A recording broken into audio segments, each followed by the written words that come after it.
Монгол банкнаас банкны салбарт санхүүгийн тайлагналын олон улсын 9 дугаар стандартыг 2020 онд нэвтрүүлэх бэлтгэл ажлын хүрээнд холбогдох байгууллагуудыг оролцуулсан хилцүүлгийг өнөөдөр зохион байгууллаа. Хилцүүлэгт сангийн ам, татварын ерхий газар, санхүүгийн зохицуулахороо Монголын ипотекийн корпорац, Монголын мэргэжсэн нэгтлэн бодогчдын институт, нэгтлэн бодох бүртгэл аудитын стандартын хороо, KPMG аудит компани, PricewaterhouseCoopers аудит компани, Монголын банкны холбоо болон банкуудын төлөөлөл оролцлоо. Санхүүгийн зах зээлийн хөгжилтөд уялдан банкны салбарт бүтээгдэхүүн үйлчилгээний төрөл хурдцтай нэмэгдэж байгаа нь санхүүгийн тайлан бүртгэлийг улам хариуцлагажуулан санхүүгийн сахилга батыг өндөржүүлэх асуудал чухлаар тавигдж байгаа илээ. Тиймээс Монгол банкнаас банкны салбарын нэгтлэн бодох бүртгэлийг олон улсын стандартад нийцүүлэн шинжлэх ажлын хүрээнд нэгтлэн бодох бүртгэлийн багц материалыг сангийн амтай хамтран шинжилэн баталж 2016 оноос мөрдүүлж байгаа төдийгүй санхүүгийн тайлагналын олон улсын стандартад тогтмол хийгдэж буй шинжилэл өөрчлөлтийг банкны салбарт мөрдүүлэх зорилтыг тавин ажиллаж байгаа. Зах зээлийн үнэлгээ гэдэг ойлголтод бол ийм шинэ бас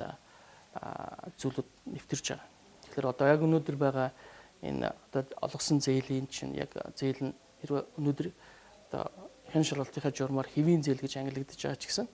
энэ зээл явандаа эрсдэлтэй болж магадгүй гэх юм бол тэр эрсдэлд орсныхын дараа